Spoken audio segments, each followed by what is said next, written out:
Sir ನಮಸ್ಕಾರ sir. ನಮಸ್ಕಾರ. ಈಗ ಮುಖ್ಯವಾಗಿ ನಮ್ಮ ದೇಶದಲ್ಲಿ, ನಮ್ಮ ಕರ್ನಾಟಕದಲ್ಲಿ, ಅದರಲ್ಲೂ ನಮ್ಮ ಕೋಲಾರ ಜಿಲ್ಲೆನಲ್ಲಿ ನಾವು ಬಂದಿರೋದು ಟೊಮೊಟೊ ಕ್ರಾಪ್ ಮೇನ್ ಕ್ರಾಪ್. ಟೊಮೊಟೊದಲ್ಲಿ ಫರ್ಟಿಲಿಟಿ ಅನ್ನೋದು ಅಥವಾ ಫರ್ಟಿಲೈಸೇಷನ್ ಅನ್ನೋದು ತುಂಬಾ ಇಂಪಾರ್ಟೆಂಟ್. ಅದರಲ್ಲಿ ಸ್ಟೇಜ್ ಬೈ ಸ್ಟೇಜ್ ತುಂಬಾ ಫಾರ್ಮರ್ಸ್ ಗೊತ್ತಿರೋದಿಲ್ಲ. ಗೊಬ್ಬರದಲ್ಲಿ ಸ್ವಲ್ಪ ಹೆಚ್ಚು ಕಡಿಮೆ ಆದಾಗ ಇಳುವರಿನಲ್ಲೂ ಪ್ರಾಬ್ಲಮ್ ಆಗುತ್ತೆ, ಕಲರ್ ಅಲ್ಲೂ ಪ್ರಾಬ್ಲಮ್ ಆಗುತ್ತೆ, ಮತ್ತೆ ಜಾಂಡೀಸ್ ಬರೋ ಚಾನ್ಸ್ ಇರುತ್ತೆ. ವೆರೈಟಿ ಸರಿಯಾದಾಗಿದ್ರು ನಾವು ಗೊಬ್ಬರ ಬೆಳೆದ ಹೆಚ್ಚು ಕಡಿಮೆ ಆದಾಗ ಹೆಚ್ಚು ಕಡಿಮೆ ಆಗ್ಬಿಡುತ್ತೆ. ಅದ್ರಲ್ಲಿ ಸರ್ ನಿಮ್ ಜೈ ಕಿಸಾನ್ ಕಂಪ್ನಿ ಕಡೆಯಿಂದ ಟೊಮೊಟೊ ಸ್ಪೆಷಲ್ ಅಂತ ತುಂಬಾ ಜನ ಫಾರ್ಮರ್ಸ್ ಯೂಸ್ ಮಾಡೋದು ನಾನು ನೋಡಿದ್ದೀನಿ. ಅದ್ರ ಬಗ್ಗೆ ಇನ್ಫಾರ್ಮೇಶನ್ ಕೊಡಿ. ನಿಜವಾಗ್ಲೂ ಸರ್ ಇದ್ರ ಬಗ್ಗೆ ನಿಮ್ಗೆ ತಿಳಿಸ್ಕೊಡ್ತೀನಿ. ಈಗ ನಾವು ಉಮೇಶ್ ಎನ್ಸಿ ಅಂತ ಮ್ಯಾನೇಜರ್ ಮಾರ್ಕೆಟಿಂಗ್ PPL ಬೆಂಗಳೂರು. ಈಗ ನೀವು ನೋಡ್ತಾನೆ ಇರ್ಬೋದು, ಇಲ್ಲಿ ಟೊಮೆಟೊ ಇದು ಸ್ಪೆಷಲ್ 1 ಅಂತ ಗ್ರೇಡ್ 1 ಅಂಡ್ ಗ್ರೇಡ್ 2 ಅಂತ ಎರಡು ನಮ್ಮಲ್ಲಿ ಇದಾವೆ ಈಗ ಆಲ್ರೆಡಿ. ಈಗ ನೀವು ಕೋಲಾರಲ್ಲಿ ಹೆಚ್ಚಿನ ರೀತಿಯಲ್ಲಿ ಟೊಮೆಟೊ ಬೆಳೀತಾ ಇರೋದ್ರಿಂದ ನಾವು ಇದನ್ನ ನಮ್ಮ ಕಂಪ್ನಿಯಿಂದ ಸ್ಪೆಷಲ್ ಆಗಿ ಇದನ್ನ ಟೊಮೆಟೊ ಬೆಳೆಗಾರರಿಗೆ ಅಂತಾನೆ ನಾವು ರಿಲೀಸ್ ಮಾಡಿದೀವಿ. ಇದು ನೀವು ನೋಡ್ತಾ ಇರೋದು ಟೊಮೆಟೊ ಸ್ಪೆಷಲ್ 1. ಇದರಲ್ಲಿ ನೀವು ಕಂಟೆಂಟ್ ನೋಡಬಹುದು 15, 10, 15, 5 ಅಂದ್ರೆ ನೈಟ್ರೋಜನ್ 15%, ಫಾಸ್ಫರಸ್ 10%, ಪೊಟ್ಯಾಶ್ 15% ಹಾಗೂ ಸಲ್ಫರ್ 5% ಇದರಲ್ಲಿ ಕಂಟೆಂಟ್ ಇರುತ್ತೆ. ಇದು ಮುಖ್ಯವಾಗಿ ನೀವು ಸ್ಟಾರ್ಟಿಂಗ್ ಅಲ್ಲಿ ವೆಜಿಟೇಟಿವ್ ಗ್ರೋತ್ ಅಂದ್ರೆ ಗಿಡದ ಬೆಳವಣಿಗೆಗೆ ನೀವು ಹೆಲ್ಪ್ ಆಗುತ್ತೆ.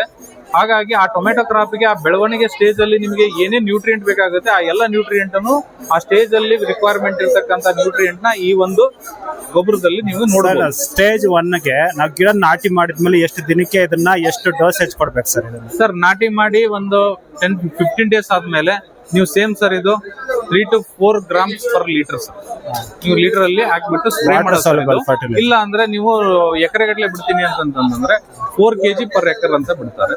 ಸ್ಟಾರ್ಟಿಂಗ್ ವೆಜಿಟೇಟಿವ್ ಗ್ರೋತ್ ಸ್ಟೇಜ್ ಅಲ್ಲಿ ನೀವು 4 kg ಬಿಟ್ಟಾಗ ಇನ್ನ 10-15 ಡೇಸ್ ಆದ್ಮೇಲೆ ಮತ್ತೆ 4 kg ನೀವು ಇದನ್ನ ಬಿಡಬಹುದು. ಪಾಲಿಯರ್ ಸ್ಪ್ರೇ ಏನಾದ್ರು ಕೊಡ್ಬೋದಾ? ಇಲ್ವಲ್ಲ, ಕೊಡಬಹುದು ಸರ್. ಮೇಲ್ಗಡೆ ಸ್ಪ್ರೇ ಮಾಡಬಹುದು. ಅದೇ ಸರ್ ನಾ ಹೇಳಿದ್ದು, ಅದಕ್ಕೆ ನಿಮ್ ಸ್ಟಾರ್ಟಿಂಗ್ ಅಲ್ಲಿ 3 to 4 per liter ಅಂತ ಹೇಳಿದ್ದು. ನೀವು ಸ್ಪ್ರೇ ಮಾಡೋದಕ್ಕೆ ನಾನು ನಿಮಗೆ ಹೇಳಿದ್ದು. ನೀರಲ್ಲಿ ಬಿಡಬೇಕಾದ್ರೆ ಸರ್? ನೀರಲ್ಲಿ ಬಿಡಬೇಕಾದ್ರೆ 4 kg per liter ನ ಡ್ರಿಪ್ ಮುಖಾಂತರ ಬಿಡ್ತಾರೆ ಎಕರೆಗೆ. ಸರ್ ಸ್ಟೇಜ್ 2 ಎಷ್ಟು ದಿನದಲ್ಲಿ ಸ್ಟಾರ್ಟ್ ಮಾಡ್ಬೇಕು ಸರ್ ಇದಾದ್ಮೇಲೆ? ಸರ್ ಅದೇ ನೀವು ನಾಟಿ ಮಾಡಿ 10 ಡೇಸ್ ಆದ ತಕ್ಷಣನೇ ನೀವು ಇದನ್ನ ಸ್ಟಾರ್ಟ್ ಮಾಡಬಹುದು. ಯಾಕಂದ್ರೆ ಆಲ್ರೆಡಿ ನಾಟಿ ಸ್ಟಾರ್ಟ್ ಆದಾಗಲೇ ಆಲ್ರೆಡಿ ಕ್ರಾಪ್ ಹೀಟ್ ಆಗಿರುತ್ತೆ ನಿಮ್ದು. ಯಾವಾಗ ನಿಮಗೆ ಈ ನ್ಯೂಟ್ರಿಯೆಂಟ್ ಅವಶ್ಯಕತೆ ಜಾಸ್ತಿ ಇರುತ್ತೆ. ಹೀಗಾಗಿ ವೆಜಿಟೇಟಿವ್ ಗ್ರೋತ್ ನಿಮ್ಗೆ ಫಸ್ಟ್ ನಿಮಗೆ ಗಿಡ ನೀವು ಗಟ್ಟಿ ಇರ್ಬೇಕಂತಂದ್ರೆ ಅದ್ರ ಬೆಳವಣಿಗೆ ಇಂಪಾರ್ಟೆಂಟ್. ಗಿಡ ಒನ್ಸ್ ಬೆಳವಣಿಗೆ ಆದ್ಮೇಲೆನೆ ನಿಮಗೆ ನೆಕ್ಸ್ಟ್ ಫರ್ದರ್ ಅದ್ರದ್ದು ಫ್ರೂಟಿಂಗು, ಫ್ಲವರಿಂಗು ಎಲ್ಲ ಸ್ಟಾರ್ಟ್ ಆಗುತ್ತೆ. ಹೀಗಾಗಿ ಫಸ್ಟ್ ಗಿಡದ ಬೆಳವಣಿಗೆ ಇಂಪಾರ್ಟೆಂಟ್. ಹೀಗಾಗಿ ವೆಜಿಟೇಟಿವ್ ಸ್ಟೇಜ್ ಅಲ್ಲಿ ಇದನ್ನ ನೀವು ಸ್ಪ್ರೇ ಮಾಡಲೇಬೇಕು. ಸೊ ಎಷ್ಟು ಬಾರಿ ಕೊಡ್ಬೋದು ಅಥವಾ ಎಷ್ಟು ಬಾರಿ ಸ್ಪ್ರೇ ಮಾಡ್ಬೋದು ಸರ್? ಸರ್ ವೆಜಿಟೇಟಿವ್ ಗ್ರೋತ್ ಅಲ್ಲಿ ನೀವು 2 times ಕೊಡ್ಬೋದು ಸರ್.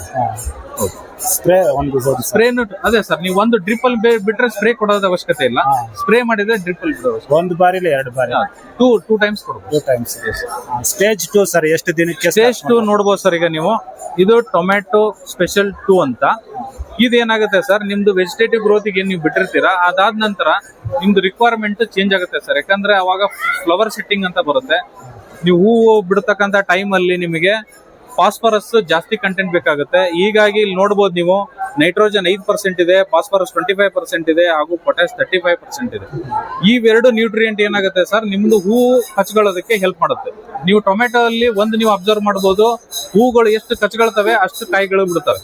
ಹೀಗಾಗಿ ನೀವು ಮೇಜರ್ ಆಗಿ ನೀವು ಫೋಕಸ್ ಮಾಡಬೇಕಾಗಿರೋದು ಹೂ ಬಿಡೋ ಟೈಮ್ ಅಲ್ಲಿ ನೀವು ಗೊಬ್ಬರನ ನೀಟಾಗಿ ಕೊಡಬೇಕು. ನೀವು ಆ ಟೈಮ್ ಅಲ್ಲಿ ನೀವು ಕೊಟ್ಟಾಗ ಮಾತ್ರ ನೀವು ಇಳುವರಿನ ಜಾಸ್ತಿಯಾಗಿ ಎಕ್ಸ್ಪೆಕ್ಟ್ ಮಾಡಬಹುದು.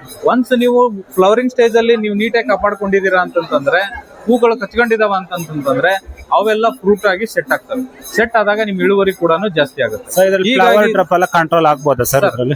ಫ್ಲವರ್ ಡ್ರಾಪಿಂಗ್ ಎಲ್ಲ ಕಂಟ್ರೋಲ್ ಆಗ್ಬೋದಾ ಸರ್? ಫ್ಲವರ್ ಡ್ರಾಪಿಂಗ್ ಕಂಟ್ರೋಲ್ ಆಗೋದಕ್ಕೆ ಸರ್ ಇದು, ಆಮೇಲೆ ಇನ್ನೊಂದು ಬೋರಾನ್ ಅಂತ ಎಡಿಷನಲ್ ಕೊಟ್ರೆ ಸಾಕು ಸರ್. ನಾವು phosphorus major sir, phosphorus and boron ಎರಡು. ಈಗ ಇದರಲ್ಲಿ ಅದೇ ನೋಡಬಹುದು ಸರ್, ನಾವು ಆಲ್ರೆಡಿ ಮೆನ್ಷನ್ ಮಾಡಿದೀವಿ flowering and fruit setting. Fruit setting ಎದಕ್ಕೆ ಮೆನ್ಷನ್ ಮಾಡಿದ್ದಾರೆ ಅಂದ್ರೆ, ನೀವು ಪೊಟ್ಯಾಶ್ 35% ಇದರಲ್ಲಿ ಇರುತ್ತೆ ಸರ್. ಹೀಗಾಗಿ ನೀವು ಆ ಹೋಲ್ ಬೆಳೆಗೆ ನೀವು ಇವೆರಡು ಗ್ರೇಡ್ ನ ಯೂಸ್ ಮಾಡ್ಕೊಂಡ್ರೆ ಸಾಕು. ಅಂದ್ರೆ ಇದನ್ನ ಪ್ರಾರಂಭದಲ್ಲಿ 2 ಬಾರಿ ಕೊಡಬಹುದು ಅಂತ ಹೇಳಿ ಕೊಡಬಹುದು ಸರ್. ಇದನ್ನ ಫ್ಲವರ್ ಇಂದ ನೀವು ಫ್ರೂಟ್ ಸೆಟ್ಟಿಂಗ್ ಟೈಮ್ ಅಲ್ಲಿ 3 to 4 times ಕೊಡಬಹುದು ಸರ್. ಅಂದ್ರೆ ನಿಮ್ದು ಕರೆಕ್ಟ್ ಪಿಕ್ಕಿಂಗ್ ಆಗ್ತಾನೆ ಇರುತ್ತೆ. ನೀವು ಒನ್ಸ್ ನೀವು ವೆಜಿಟೇಟಿವ್ ಗ್ರೋತ್ ಮುಗಿದ ಮೇಲೆ ನೀವು ನೆಕ್ಸ್ಟ್ ಸ್ಟಾರ್ಟ್ ಮಾಡ್ಬೇಕಾಗಿರೋದು ಇದೆ ಸರ್. ಇದೇ ಕಂಟಿನ್ಯೂ ಇರುತ್ತೆ, ಯಾಕಂದ್ರೆ ನೀವು ಪಿಕ್ಕಿಂಗ್ ಹಾಗೆ ಕಂಟಿನ್ಯೂ ಆಗಿರುತ್ತೆ. ನಿಮ್ದು ಹೇಗೆ ಪಿಕ್ಕಿಂಗ್ ಬರುತ್ತೆ ಹಾಗಾಗಿ ನೀವು ಬಿಡ್ತಾನೆ ಇರ್ಬೇಕು. ಸರ್ ನೀವು ಟೊಮೊಟೊ ಸ್ಪೆಷಲ್ ಅಂದ್ರೆ ಟೊಮೊಟೊಗೋಸ್ಕರನೇ ಮಾಡಿರ್ತಕ್ಕಂಥ ಉದ್ದೇಶ ಏನಂತ ಕೇಳಬಹುದು? ಹೌದು ಸರ್, ಯಾಕಂದ್ರೆ ನೀವು ಪ್ರತಿಯೊಂದು ಕ್ರಾಪ್ ಒಂದೊಂದು ಏರಿಯಾದಲ್ಲಿ ಒಂದೊಂದು ಕ್ರಾಪ್ ಫೇಮಸ್ ಇರುತ್ತೆ.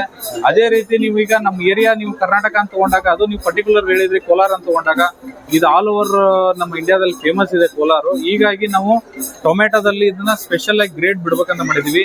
ಇದೊಂದೇ ಅಲ್ಲ, ನಾವು ಇನ್ನು ಪೋಬೋನು ಬಿಟ್ಟಿದೀವಿ, ಗ್ರೇಪ್ನು ಬಿಟ್ಟಿದೀವಿ, ಬೇರೆ ಎಲ್ಲಾ ತರದ್ದು ಕ್ರಾಪ್ ಅಲ್ಲಿ ಬಿಟ್ಟಿದೀವಿ. ಸರ್ ಎಲ್ಲಾ ರೀತಿಯ ಸಾಯಿಲ್ ಅಲ್ಲಿ ಬೆಳಿತಕ್ಕ ರೆಡ್ ಸಾಯಿಲ್, ಬ್ಲಾಕ್ ಸಾಯಿಲ್ ಅಂತ ಇರುತ್ತಲ್ವಾ, ಎಲ್ಲಾ ರೀತಿಯ ಸಾಯಿಲ್ ಅಲ್ಲಿ ಬೆಳೆಗಳಿಗೂ ಒಂದೇ ಸೇಮ್ ಕೆಲಸ ಮಾಡುತ್ತಲ್ಲ? ಇಲ್ಲ ಸರ್, ಇದು ಸಾಯಿಲ್ ಗೆ ಇದು ನಿಮಗೆ ಟಚ್ ಅಪ್ ಬರಲ್ಲ, ಬೆಳೆಗಳಿಗೆ ಅಷ್ಟೇ. ಯಾಕಂದ್ರೆ ಇದು ಸಾಯಿಲ್ ಗಳು ತೊಗೊಳಲ್ಲ ಸರ್. ನೀವು ಏನು ನೀವು ಬೆಳೆಗಳಿಗೆ ಸ್ಪ್ರೇ ಮಾಡ್ತೀರಲ್ಲ, ಅದ್ರ ಮುಖಾಂತರ ಇದು ತೊಗೊಳುತ್ತೆ. ಮಣ್ಣೇನ್ ಡಿಫರೆನ್ಸ್ ಆಗಲ್ಲ ಸರ್. ಥ್ಯಾಂಕ್ ಯು ಸರ್, ಮಾಹಿತಿಗಾಗಿ ಥ್ಯಾಂಕ್ ಯು ಕೊಡಿ. Thank you sir, thank you very much.